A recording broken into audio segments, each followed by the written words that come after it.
My name is Sherene Idriss. I'm a postdoctoral research fellow at the Alfred Deakin Institute of Citizenship and Globalisation at Deakin University. And I'm also a member of CRIS, the Centre for Resilient and Inclusive Societies, that's hosting this today. I conduct my work and live my life on the unceded lands of the Kulin Nation, and I wish to pay my respects to elders past and present.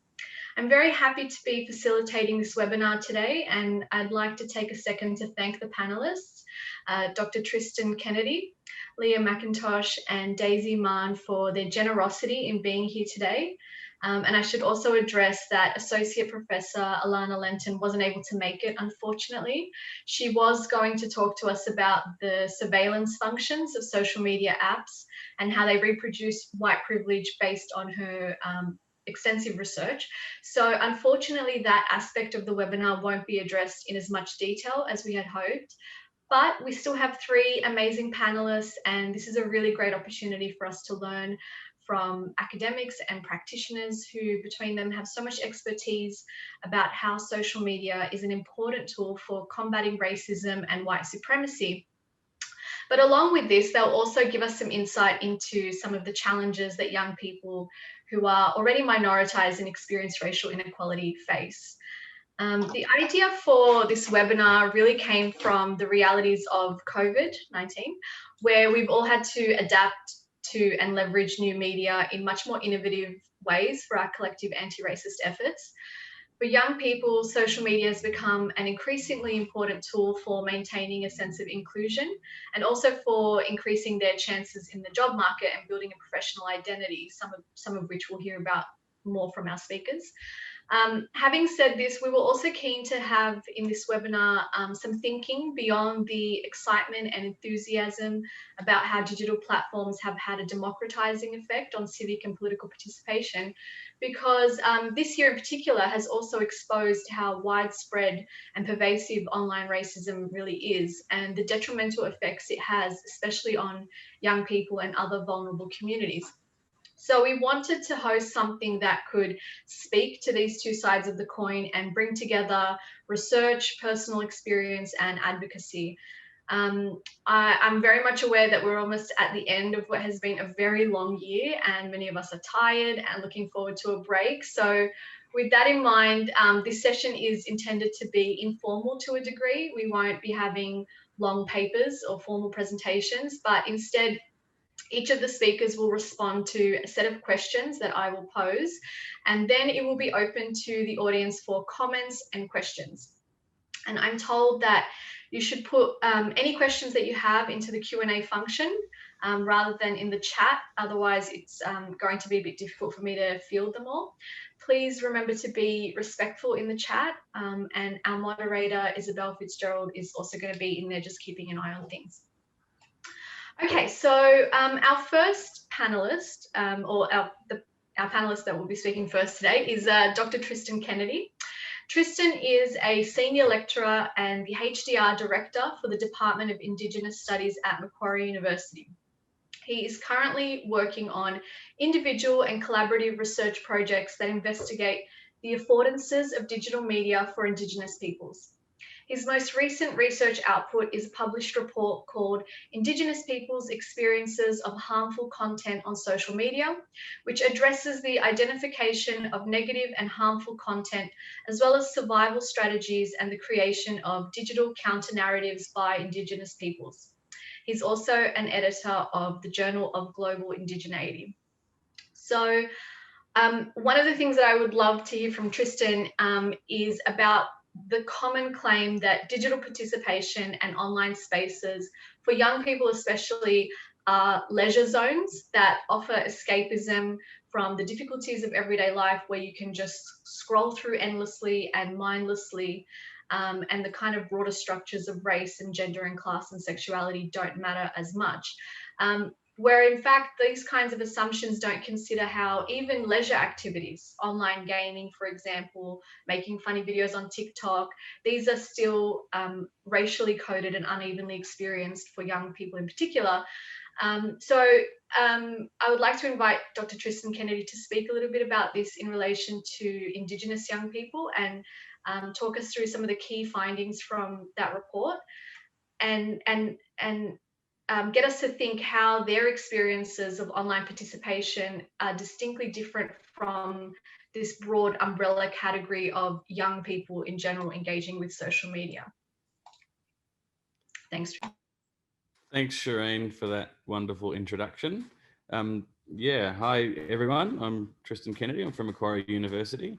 I'm sitting today in a shed on beautiful Kaurna country, actually at the kind of meeting of Kaurna and Ngarrindjeri country on the southern Fleurieu Peninsula in South Australia. I acknowledge that I was born on Kaurna country, and that obviously, you know, it's the unceded lands of the Kaurna people and the unceded lands of the Ngarrindjeri. My background's actually Noongar Aboriginal. My family are Davises from Perth in Western Australia, but I've lived here on Kaurna country all my life. Thanks also for mentioning the report, Sherene.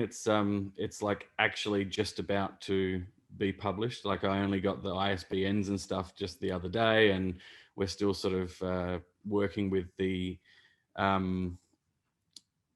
finer touches of it, but it produced some really interesting results as a sort of preliminary report for some research that'll be ongoing that I'm doing with Indigenous people across the country, across Australia in various states and across various nations, about how, one, we identify negativity and negative content online, and two, how it's navigated by Indigenous peoples. I think it's super important to work out how Indigenous peoples identify negative content, because for too long, you know, we've had this kind of idea that, oh, well, there's negativity that exists online. We don't really question what it actually looks like. And so, you know, policymakers, corporations, companies, social media groups and individuals go out there trying to address something that perhaps might not be hitting the mark as much as it could be. I guess before I talk a little bit about what the negativity looks like and how it's kind of engaged with or navigated by Indigenous peoples, I want to talk about something you mentioned there about, you know, social media being seen as leisure spaces or spaces to kind of escape from. You know, I've read a lot of journal articles, reports, and heard a lot of people talk about social media as somehow being emancipatory, as somehow being democratizing. And I think we could focus on the affordance of self-publication. We could focus on some of these really great things that allow, say, for Indigenous peoples, self-publication means that we can get our voices out, where we don't have to go through intermediaries such as record producers, publishers, and that sort of thing, mainstream media editors, to get Indigenous perspectives into the mainstream. So in that sense, I think, yeah, sure, it does have an emancipatory kind of aspect to it. It does, you know, increase in that respect a kind of democracy. But what my PhD research kind of was focused on in part was that the technology isn't just technology without politics. There's a politics to technology. There's, you know, technology has been developed predominantly by white men. So there's a gender and a race, or there are gender and race assumptions that underpin how technology was even developed. And so when technology starts getting into our lives and facilitating connections amongst people, there's all these assumptions about how these connections should look, which are based on white heteronormative patriarchy. So for Indigenous people and for people who don't fit this kind of quite narrow mold of white heteropatriarchy, digital media, digital technology in general is a really it's a fraught space. Maybe I could talk a little bit about some of the readings or people who are writing about that later if the question comes up. But in identifying how Indigenous peoples in particular navigate these sort of fraught spaces, there's a few things that I sort of found in this recent study. And this was all conducted during July and August this year, the focus groups, interviews, surveys and things. It was a real quick kind of turnaround for a preliminary report. But what essentially I found in terms of numbers is that Indigenous peoples are using social media. 97% of respondents said they use social media at least weekly, and about 2/3 said they use it daily, which kind of runs counter to the idea that Indigenous people and technology don't kind of work together, that somehow we're not really suited to technology. The other thing that we found was that almost every respondent encountered negative content in the form of either hate speech or harmful content, racism, white supremacy, at least weekly, if not daily. That a lot of them, over half, had reported negative content more than 5 times in the past. Some of them have reported a hell of a lot more than that, and are quickly becoming kind of disillusioned with the responses they get when they report negative content. A lot of participants said, we really need companies, not in particular Facebook, but sorry, platforms like Facebook and Twitter, Google, Instagram, all of these sorts of companies who are responsible for moderation in that respect, to better understand what actually negative content is in online spaces. And what are the sort of cultural nuances of negative and positive content that sometimes erroneously gets kind of removed because of the kind of disjuncture between different cultural perspectives. I'm aware that I don't have too much time to talk. I guess the 2 key things around negativity, and there's a lot of stuff about positivity that came out of this report that I'm willing to talk about if someone wants to ask questions about it. The 2 key things about negativity is, one, that the term cyberbullying really needs a rethink, that what counts as cyberbullying really, it's so outdated. That was when we were looking at, prior to Web 2.0, it was like, I don't know if you remember, internet relay chat rooms and that sort of thing, which I guess is kind of Web 2.0, but that was one thing. Now we've got, live video and that sort of thing. So we need to rethink what that looks like. And that's supported in wider non-Indigenous research as well.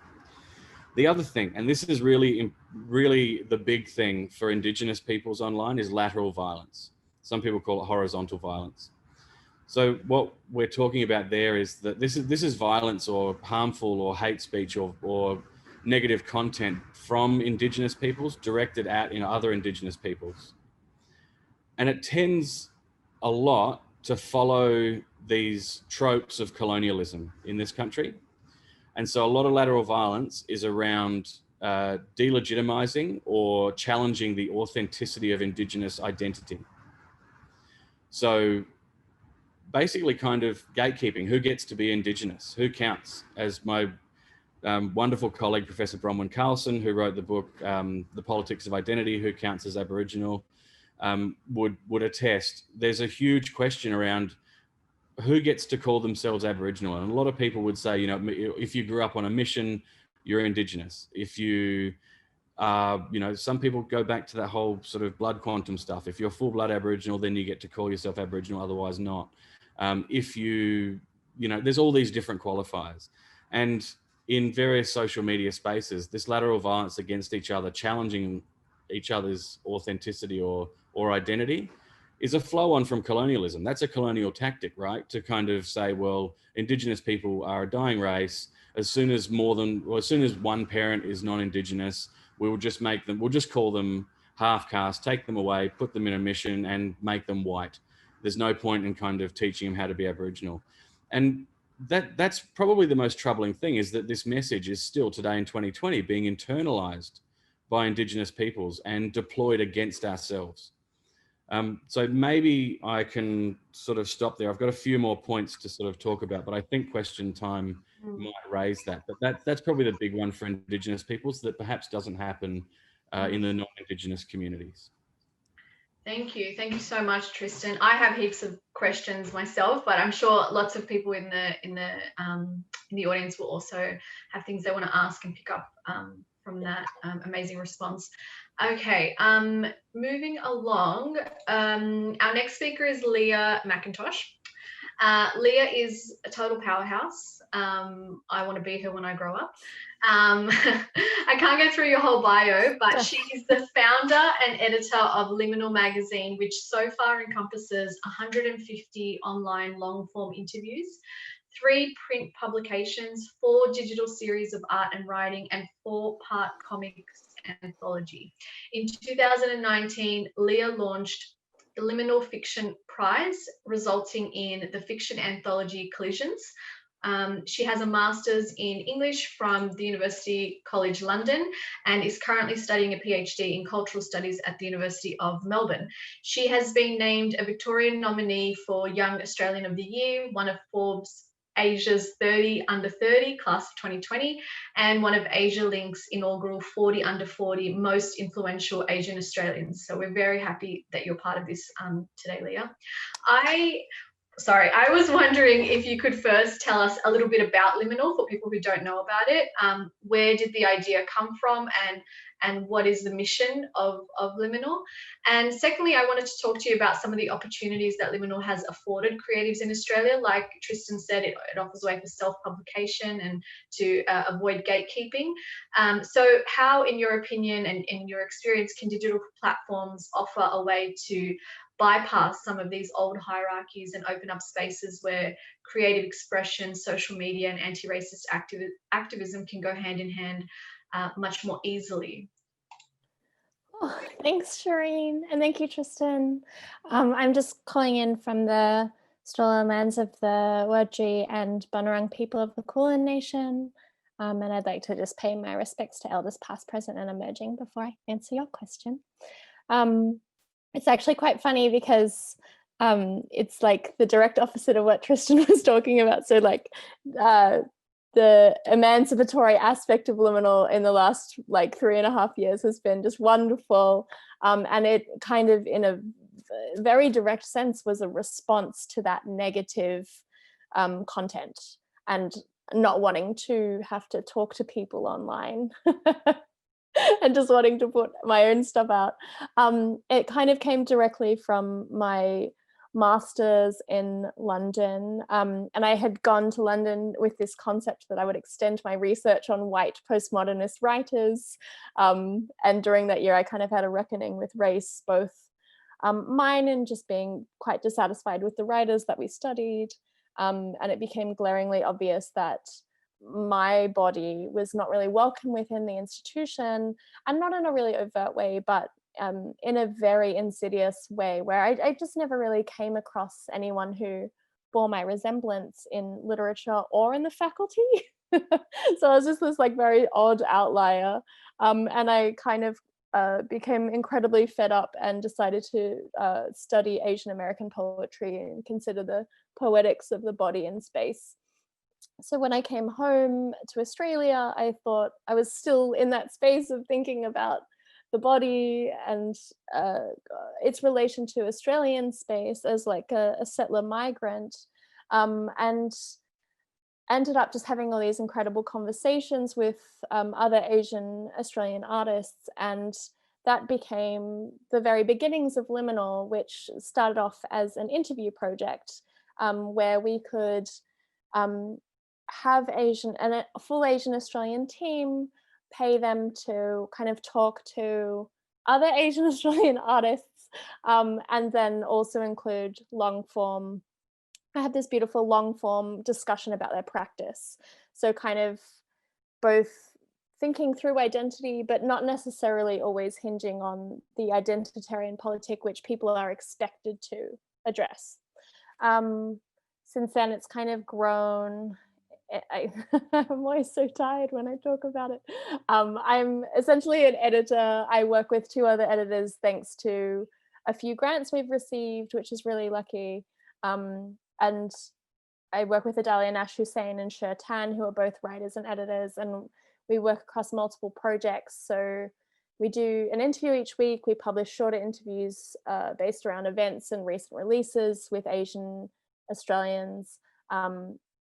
We also in the past have run poetry nights, events, etc. And this year we published Collisions, which is an anthology not just of Asian Australian writers, but of people of color. So just any non-white writers who had entered our competition last year.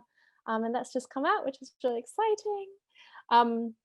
I think this kind of tees into a bit more about like the opportunities which Liminal has afforded creatives in Australia in terms of gatekeeping, because I thought of it initially as a kind of a project which would be able to just kind of be used as media for interview subjects, but it's become, due to like funding, a lot more than that, because we have this glorious ability to fund an editorial team, and now this year to commission work, which has been really exciting, because we kind of sidestep this gatekeeper of the literary magazine, which I think even now, I think there's only one Indigenous editor of a print magazine, which is Evelyn Araluen at Overland, which is wild. Forgive me if I've forgotten someone, but yeah, the print stats are really terrible for Australian literary magazines. Yeah, I think I did a good job. Is there any? Did I miss something? No, that's fantastic. I am interested to hear your thoughts about, it's obviously, Liminal has obviously grown so much in just a few short years, and it has been well received by funders, which in and of itself is a real challenge.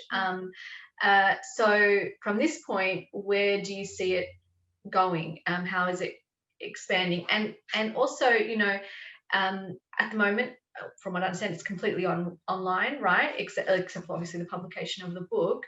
Do you think that this will change in the future as it grows? So we've produced 3 books of interviews, so it has kind of changed in the last 2 years. I'm really interested in access. So like I started Liminal because I'd come home and I was completely broke. So it was like directly linked to my own material condition. But then also thinking through who is able to access the actual content. I'm more interested in Liminal often as an art project and not as a business, which is terrible for me, but potentially better for community. Because I think there's gatekeepers in terms of for writers, but then I think there's also I'm always worried about a bubble for the literary scene and sector. So if you pull every single bar of access all the way down, which the internet allows you to do in many ways, but I'm sure there would be arguments against that for like the Google algorithms, etc., and SEO. But like I've pulled it down as far as I possibly can, if that makes sense, through digitality, like through online access. That's great. Thanks so much, Leah. Finally, we have the wonderful Daizy Maan, who leads Deakin University's entrepreneurship program called Spark Deakin. And this program has funded 51 founders whose 20 startups have generated over $3 million in revenue and created 99 jobs. She has served as the youngest director for Australia's largest community bank franchise from the ages of 22 to 26. Daizy is committed to empowering young South Asian women and young people to become leaders in their field through 2 different initiatives. One is the Australian South Asian Centre and the other is Bold Punjab. Daizy has served as an Australian delegate for Australia-India Youth Dialogue in 2019 and for the G20 Young Entrepreneurs Alliance in Argentina. I was keen to invite Daizy today because her digital presence, especially her popularity on LinkedIn and some of the publications that she's got on there, they aren't explicitly about challenging racism. But what I noticed, and this is something that I think Tristan, you flagged, and I think we all know is just unavoidable among young people of colour, is that even in curating a professional identity online or a creative identity online or any kind of identity online, there's really no real way to get around questions of race. So I wanted to ask you, Daizy, about the kinds of challenges or dangers for some young women of colour who do bring into their professional online identity some of their political views. And we've seen some young women of colour get burned in the past for doing so. But I'm keen to hear what you think about that. And whether in your experience and your work, this can have negative consequences for young women in the workplace or entrepreneurs trying to raise capital for their startups. And I guess following that, whether you have advice or words of wisdom for those who are trying to balance those two professional and personal identities, especially in online settings where comments, tweets, images will be traceable by employers and potential funders for a really long time. So pass it over to you, Daizy. Thank you, Sherene. This is interesting. So I think I've been on LinkedIn for a few years, and I think I realized early that it was a platform that was going to take off. So I started, I guess, sharing a lot of things, and I didn't always. I wasn't, a lot of people are still on LinkedIn for like a job. I don't think I've been on there for a long time for like that, but I have had lots of job offers come in, but I'm not looking. But I think it's interesting because I just shared content as if it was a blog of sorts, but short form, kind of like Twitter, short and sharp sometimes. And I was the first to jump on and start, like, not the first, but like one of like early people that started doing video content. And, you know, at the beginning, everyone's like, oh, let's not do this. Let's just see whatever others are doing, right? Oh, it's LinkedIn, you know? And I remember once, I think I was posting something, and I was like, oh, our executive members are looking at my posts. Like, I had chancellors from other universities commenting, reading, and I just thought, oh, I didn't really think about them looking at this. I just thought, I was so junior. I was like, who cares about me? I'm 21. But then people were reading and people were engaging. And like, I'm not a writer per se or a literary person. I have been trying to write a book for 3 years. I need some more accountability. It's a memoir about growing up as a rebellious brown girl here as an Indian brown girl. I guess I had very, very traditional, strict parents. So I'm trying to write a book of that experience. Again, in that traditional literature space, I started to go to some literary events and stuff like that. And I just felt like I was well out of my comfort zone. I was like, and then I just had to accept that I'm writing a book for people who don't normally read, which was me growing up. I was not told to read anything but textbooks. It's like you had to be a doctor, or a dentist, you know, any fiction reading, not really allowed. Like my parents didn't really say, yeah, read a book. No, none of that. So I got to reading much later in life. Like I think I started picking books I liked after like probably at 17 or something, or 18, other than textbooks, because I was a full out nerd. But yes, I'm writing books. So I've had some experience of traditional spaces, going to them, trying to partake, but just always feeling like not good enough. And then I've now decided not to go to a lot of those things anymore because it just makes me feel incompetent about literature. And the reality is I was born and brought up in Australia, but I grew up speaking Punjabi. Like my dad he speaks English, but never at home. It's really broken. So I always spoke Punjabi to him. And my mom didn't allow us to speak English at home until like 14, even though she's a teacher here. She speaks perfect English. But her thing was, you are always going to learn English. Like you won't have an issue with English. You're doing really well at school English, but you're going to forget Punjabi. So you better learn it. So a lot of Indian people find it funny that I don't really speak Hindi, but I speak Punjabi, the language of North India, as well as in Pakistan, Punjab, before the British split those up. Yeah, so I think language has been really important to me in that sense. But coming back to your question around LinkedIn identity, so I was just trying to find a space where I could reach people with some of the thoughts I had that didn't feel like I had to write them with some literary perfection of sort. And for some reason, I was doing a bit on Instagram here and there, but I'm not great at photos. Like it takes a lot of effort, and I just thought, I can't do this. It's too time consuming. So what I liked about LinkedIn, I started to see some accounts all being really raw.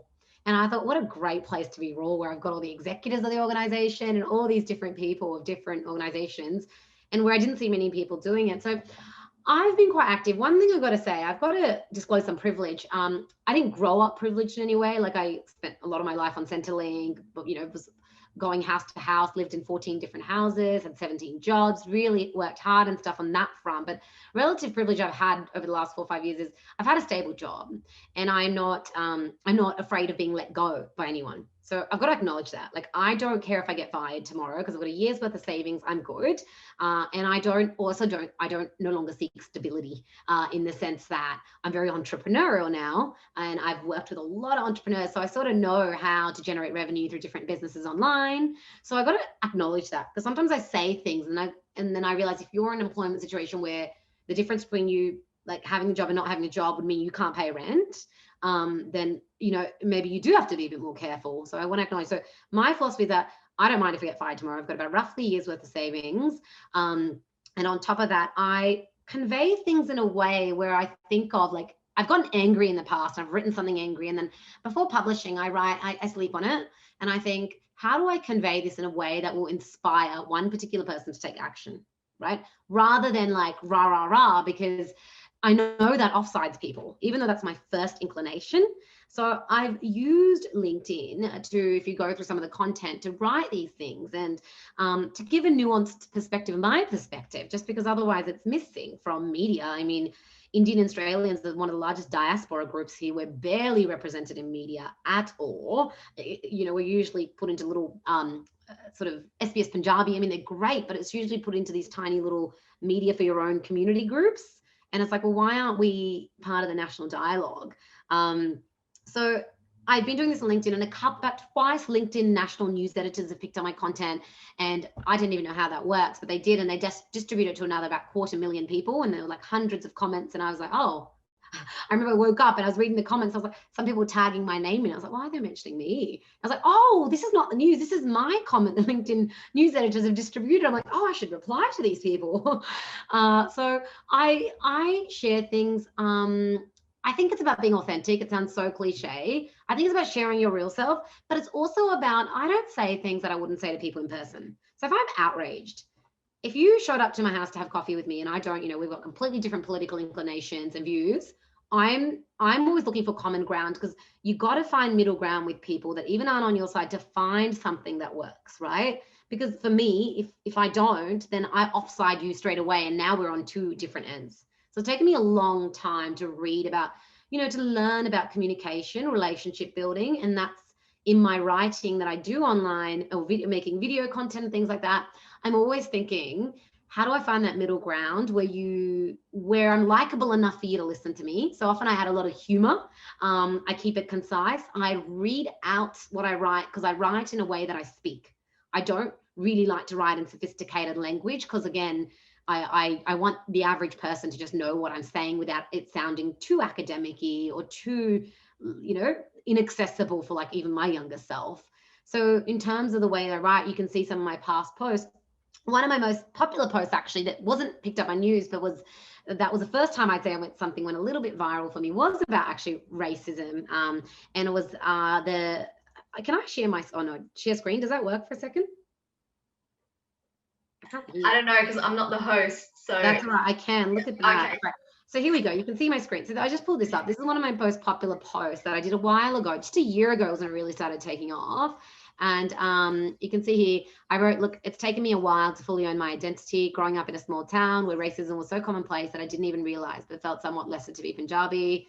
I rarely used to feel confident enough to wear anything that reflected my ethnicity because I was ashamed of it. Now I'm really proud of my Punjabi roots. And whenever I have a chance, I love jumping into a colorful Punjabi, like Indian suit, a lenga. And Leah Mcintosh had just spoken at actually an exhibition in Deakin, and she said, you know, I'm constantly reminded of how, I can never pronounce this word, sartorially. Sorry. Yeah, I think you said it right. Yeah, I'm still Indian. Sartorially boring we've become in the modern age, where the dress was once serving as an integral part of an identity. Like if you saw a woman in a sari, she was Indian, inescapably. Now we're all clothed by a handful of international monopolies. And I thought, that's so true. Everything I wear is black and white because I want to fit into the Melbourne crew. But now I've like gone back to owning my identity. I like wearing suits. I wore it to Deakin's demo day where we had 300 people at Melbourne Museum as well. And this post did really well. It reached about 100,000 people. It was about 1,278 comments from all various people that I'm not really connected with, and as well, some of them I know of. So that was the first time I think a post went a bit like, whoa, there's more people here that they're not just my friends. They're not just people I employ or who employ me. But you know, it resonated with people because I always come from my own story. So that requires vulnerability. I don't just say, let's stop racism. I kind of start with sharing my experience of growing up, you know, in a country town. I got it all, curry muncher, go back to where you came from, yuck, you're Indian. Like, I'm from Griffith, rural New South Wales.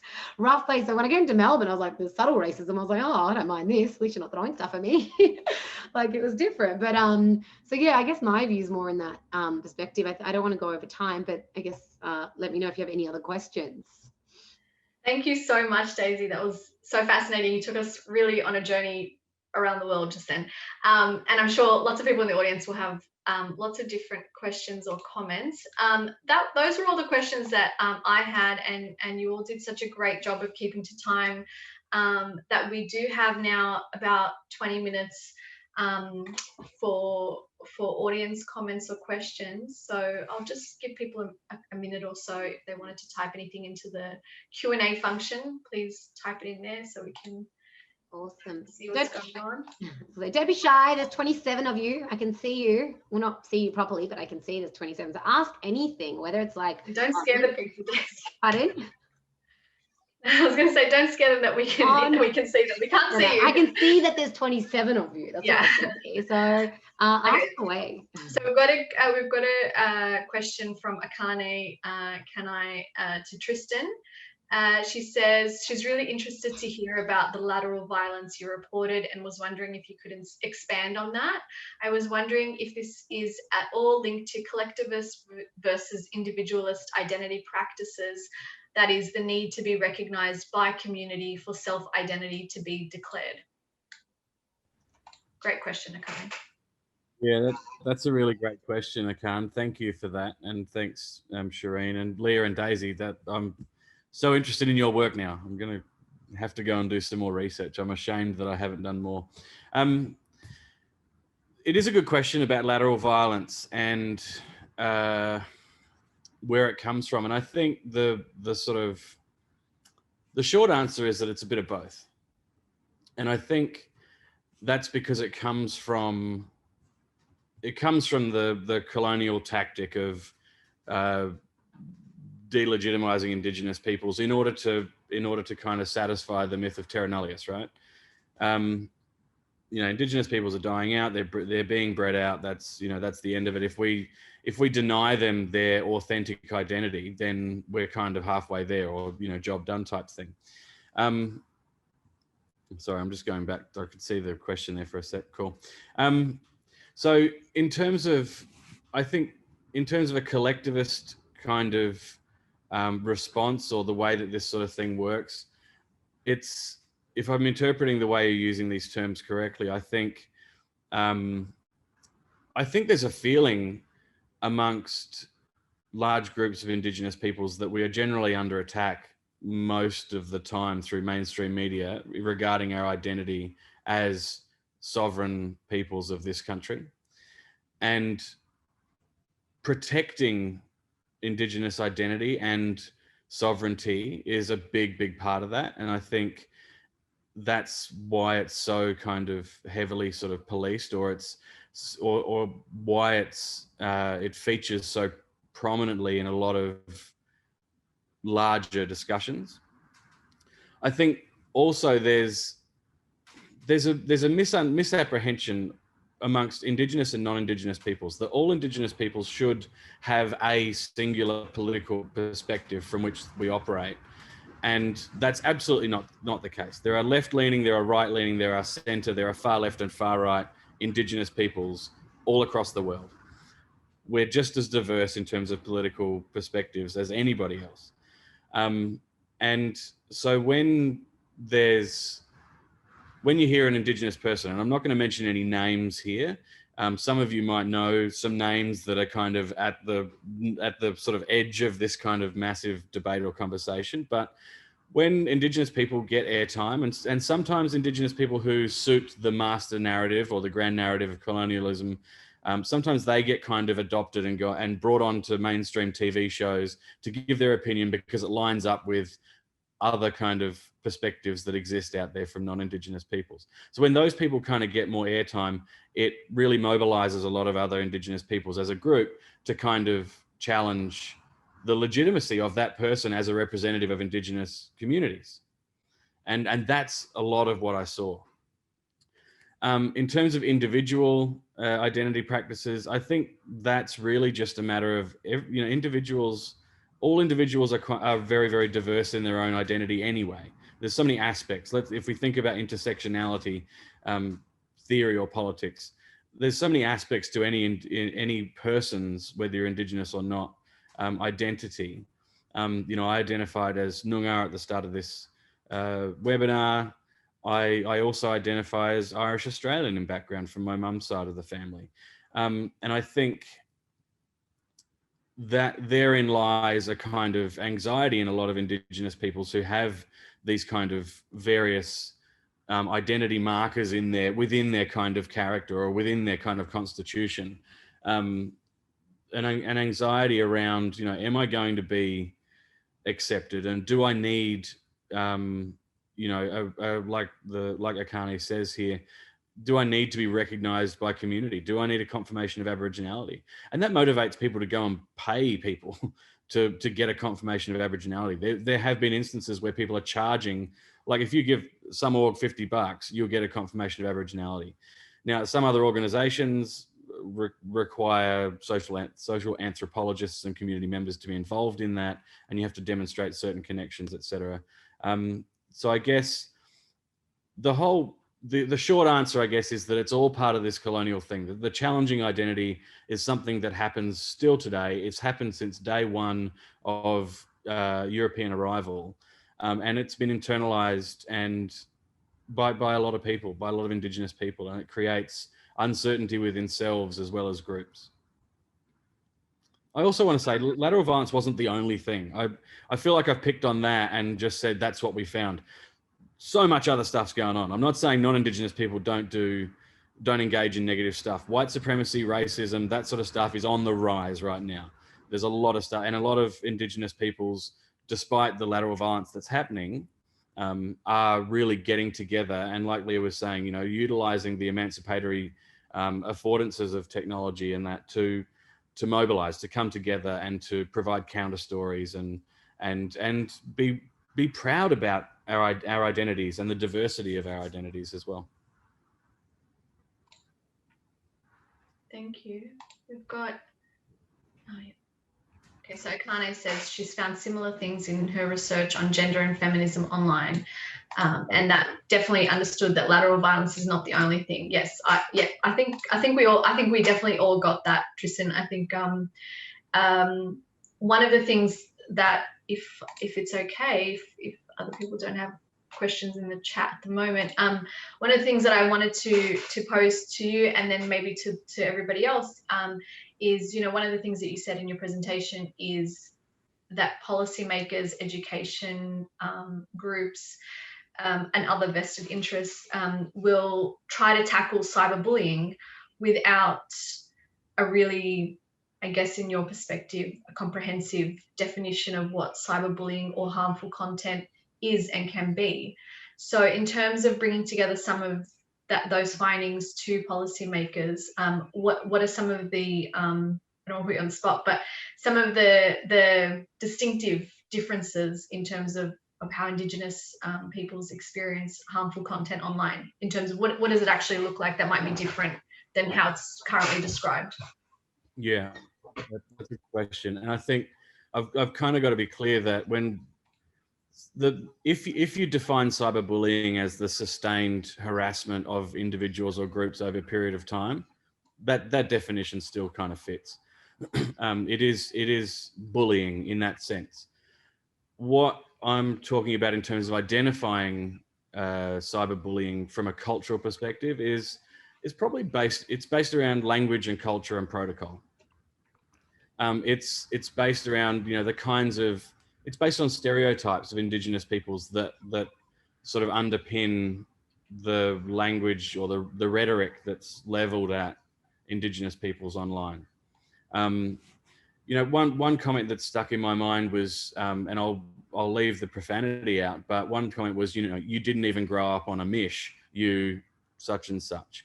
Now, if someone who wasn't kind of aware of the nuances of, you know, growing up on a mission, the experiences of growing up on a mission as an Indigenous person, of which I'm one, I didn't grow up on a mission.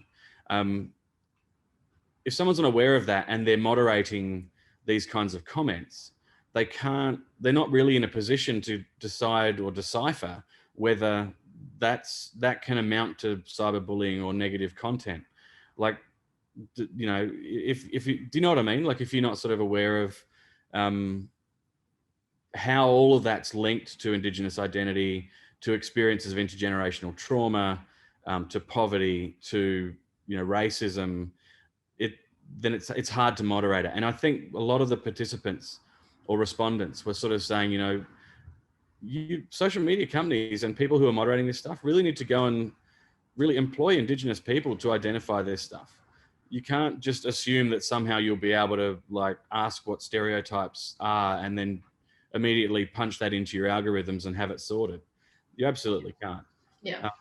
There needs to be a culturally or an Indigenous-led response to that. And I expect that, if you're looking at violence or negative content leveled at people from the LGBTIQ2S community, don't go and get a white male to try and identify what's going on, right? He's not going to be any use for a number of reasons. You need to go and attack it in a really appropriate way. Yeah. Thanks. So picking up a little bit on representation, I guess, in terms of how you do this work, we have a question from Ahlam Mustafa, who asks, I guess to Daizy or Leah, you could answer this question if you like. She asks how social media is a facilitator for abuse or trauma, so it creates these things, but at the same time is a platform for representation. How do you reconcile these two aspects? Don't feel obliged, but if you'd like to speak to your personal experiences of copying any of that, you're welcome to, especially for young people trying to find a place on these platforms where trending by any means necessary is the main focus. I think that's a great question. Thanks. Yeah, that's a great question. Happy to give it a go. I can speak from personal experience. That's all I know. I'm not a researcher or anything. So I think it's been interesting. Like recently I set up, where I'm tuning in from is I've set up a Soul House South Asian women's wellness space, and I was posting in some Facebook groups about this to get support, but also to find Indian women who are interested in coming to stay with me. We provide support. I don't want to say support because we're not a formal space, but just a sisterhood for women who have been through domestic violence or abuse at home, because I had that experience younger too. So I set it up a couple months ago, took a month off work, and I posted on online spaces. Oh my God. It's one thing to look at this all lives, all people matter thing. It's the next thing to be on the other end of how dare you start a space only for brown women. Like, I bet you if I started a space for just Australian women, and I normally saw it online, I used to be like, oh, but then when it happens to you, you're like, what response can I give you that's not, I have no interest in arguing with people online. That's time consuming. I have work to do. I have to see the women that come here, and I've got stuff to do. So I would always acknowledge, I hear you. No suffering or pain is comparable, starting with empathy, and I do a little bit of education. When I just started a copy paste message, so I wasn't wasting too much. I was like, the way that violence happens in our community is a little bit different. It's honor based, it's shame based, it's normalized. Here is the Vic Health data that shows that in our families, we tolerate it more. We say it's actually okay for our husbands to beat us. And that in our community, when a woman leaves, she is disowned by the community. He is fine. He can get married as many times as he wants. That's what happens. The daughter left. She's a disgrace. There goes the family honor. Anyway, so just this stuff that I don't even realize, but I don't mind. But it was interesting to be on the other end of that recently, a lot of why can't it just be for Australian women? And, but yeah, I guess in terms of the good and the bad online, I have found it overwhelmingly very useful. I have built community across Canada, UK, America, which are far more, I don't want to say progressive, but there's a lot more happening there when it comes to especially the brown community, the South Asian community. We're very far from having anyone like Kamala Harris in Australia, or very far from having anyone who's brown and representative of our communities, except for self-appointed community leaders. Let's not go there with their own interests. But I think it's been really useful for me to connect with folks in Canada. I get a lot of my inspiration of models of things that they've built over the last decade, and I can just model off of them rather than reinvent. So I first got connected into a South Asian community of women into the UK, out of New York, Los Angeles, London mainly. And I learned a lot. And one of the women put me on her Asian woman power list. I was the only woman in Australia, and she's out of the UK. I'm like, I would never get on a list like that in Australia, because I don't even know if we have one. If we have one, it ain't me. So I think there's a lot of good that's come out of that. On the other side, one of the girls who's a volunteer ambassador here, Muskan Jatana, I think she's 19 years old. And her story, she's grown as an influencer in the sense that she made headlines in national Indian news over the Delhi locker boys scandal, which there was all this horrible talk going on in a WhatsApp group. And pretty much the community in India were like, oh, boys will be boys, don't worry about it. And she's like, boys will not be boys. You will not share nudes of women or pretty much underage women. That's like, and she, oh my God, poor thing, she got daily death and rape threats every day. And she's got about 150,000 followers now. Mainly they're from India, Australia, India, Pakistan, UK, Australia as well. She's Australian citizen, like she's Australian, but oh, and then I've been helping her with one of the guys that's just been sending her awful things, and he's got like 70,000 followers. He's in Australia. We reported to the police multiple times. They won't do anything because all of the abuse is in Punjabi. It's in a different language. And the policeman said, well, you can make your account private, like you don't have to post it. And I'm like, hang on. This is like, and I'm also trying to help her learn how to, use her following to spread a message. I think she's one of the most empowering voices right now when it comes to the work she's doing. She mainly delivers a lot of stuff in Punjabi, which is a large diaspora in Australia. But I've seen the other end of what she gets, and I can see how much it can affect you. And you got to have really thick skin. Like, I think if she was my daughter, I'd take her off, because to get daily death and rape threats from people who live locally, and with the police do nothing about it, and even if it's coming from an account with like 70 to 80,000 followers is giving those to you, that's scary. So I reckon there's both sides. It depends on where your voice is, what you're going to share. But I do think it's a personal preference. I'd rather be on there and capitalize on the good things I can do. If I look at what she's done a lot of good. Obviously, she's had to cop it a lot, and I think that's unfair. But she's inspired thousands of women on how to call out abuse. She actually makes these funny videos when people send her awful things in DMs. She makes a video with a song. She's kind of a comedian as well, reacting to the abuse, and that's sort of trending now. Other girls are doing that. So when you slide into my DMs saying sexual stupid shit to me, I'm going to publicly make a video of a funny song, dancing to that, reporting you, contacting the school you go to, contacting the education institution you're at, and then all these guys like start begging for forgiveness. But that's my 2 cents. I think that's really interesting, Daizy, and unsurprising. Unfortunately, I think your response shows the kind of resignation that if you are a public person putting out any kind of political message online, especially as a woman, you should expect some of that to varying degrees. So we have one person in the chat. I just want to build on that a little bit. So I'm sorry if I can't get to all the questions, but somebody has asked, since COVID-19, has the global situation, I think maybe people being at home more, maybe being online perhaps a bit more, having less face-to-face repercussions, less, penalties perhaps in real time offline, has that increased the experiences of racism and discrimination that you've seen online? Maybe Leah, do you want to take that? Do you think that things have worsened? Is there a pattern, or is this just consistent with how things are?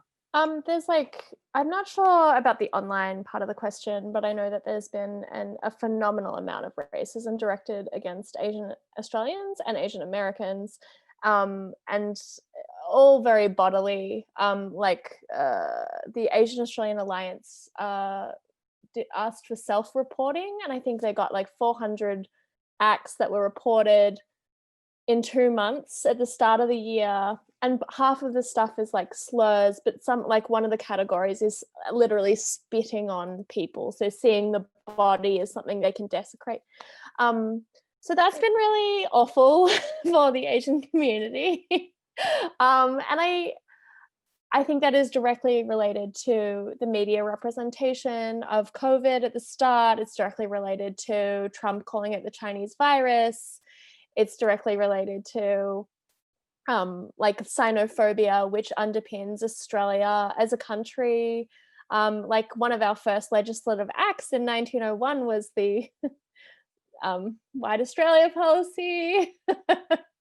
So I think there has been this latent rate, overt, but also latent xenophobia, which I think people thought we'd gotten over after Pauline Hanson, but she returned, with a different brand of racism.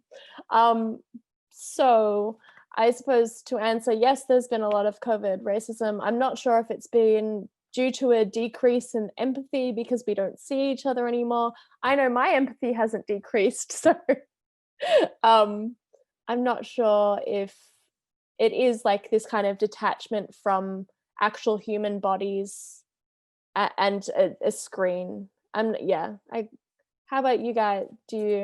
Tristan or Daizy, do you think there's a disconnect? I don't like have any data-driven response to that. So I've only got personal stories. So I don't know if during COVID it's increased. I would logically think if more people are online, it's just going to 10x what's been happening before. It's not like nicer people are just going to jump online. Everyone's going to jump back online. So if more people are spending more time on social media, I would just make a deduction there's a lot more of this happening because that's where our entire engagement is now on social media. Yeah. I don't know, Tristan, if you've got anything to add to that. Yeah, I tend to agree. I just think people are bored. I think they're bored, therefore they can turn on their devices, and that's a thing. I think the combination of being bored, getting on your device, whether you're a nasty person or not, and the sort of, I think COVID, again, I don't have data-driven stuff here, like you said, Daizy, but COVID kind of creates an anxiety, a fear, a sort of like, it's a great unknown. Is there going to be a vaccine? How long is this going to last for? Am I going to have a job? Am I going to die? Are we going to lose old people? You know, all of these sorts of questions that just can't be answered.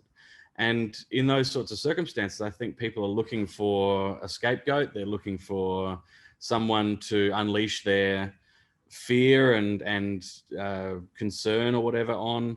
And so when they're online, you know, they find someone and they attack. You know, I think that's probably what's happening. I think the combination of Black Lives Matter happening at the same in the same year meant, I mean, I was amazed that Black Lives Matter got so much airtime and lasted so long, because we've had this before, right? Like, I remember, you know, almost every couple of years since 1984, there has been, you know, since Rodney King was bashed by police in Los Angeles, right? There's been these sorts of events that have sparked huge outrage, and they've fizzled out within a few weeks. And then, because mainstream media doesn't pick it up, everyone's on social media now. And actually, I have actually, Sherene, been looking at some of the other questions here, and I think Philip talks about, you know, in-person contact or non-in-person contact, and whether or not the abuse or othering or violence actually kind of is worse or not, or you know, depending on how that works. And I think something that I found in some research I did a while ago for my PhD was that the conversation that we're having now will actually exist once we all leave the room, right? So it's going to be recorded. Someone will be able to access it. So what's said sticks.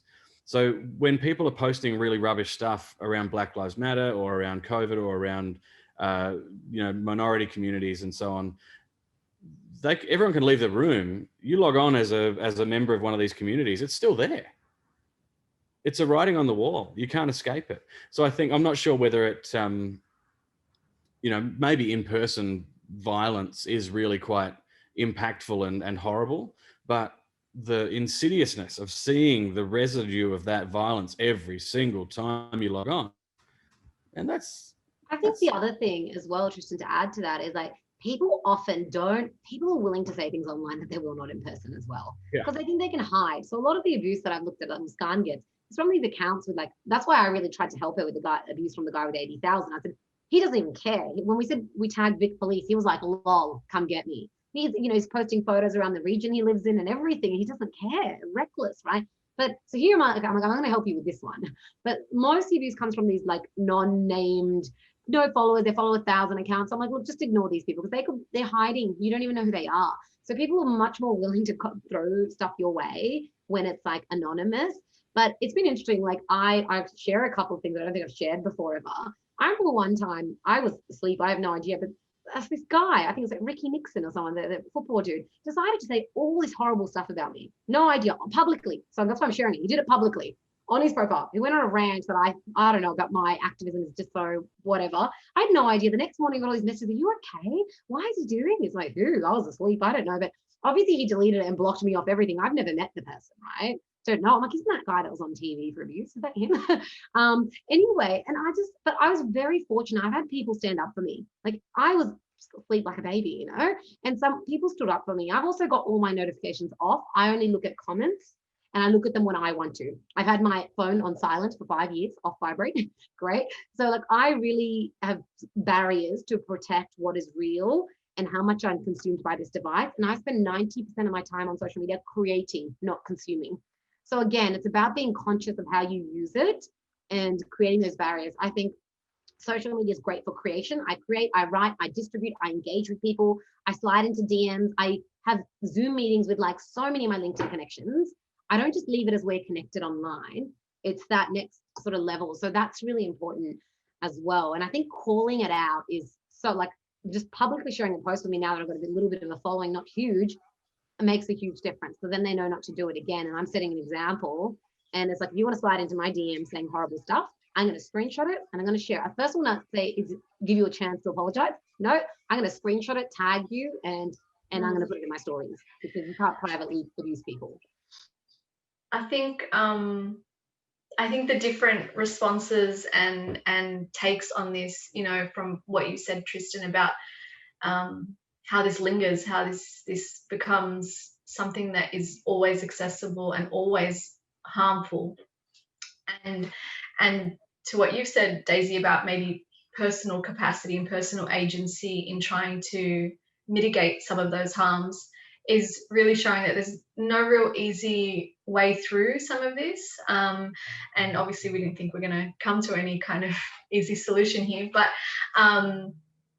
I think that they're all really interesting and important ways of viewing some of these conversations that maybe without the overlaying lens of race, coloniality, sexism, misogyny, just thinking about young people online without those kinds of factors really as central to the experience, you kind of miss. So I'm really grateful to have all three of your perspectives and experiences and research and findings contribute to this today. And hopefully, I'm sorry to the people whose questions we didn't get to, but I don't want to keep you guys any longer than this.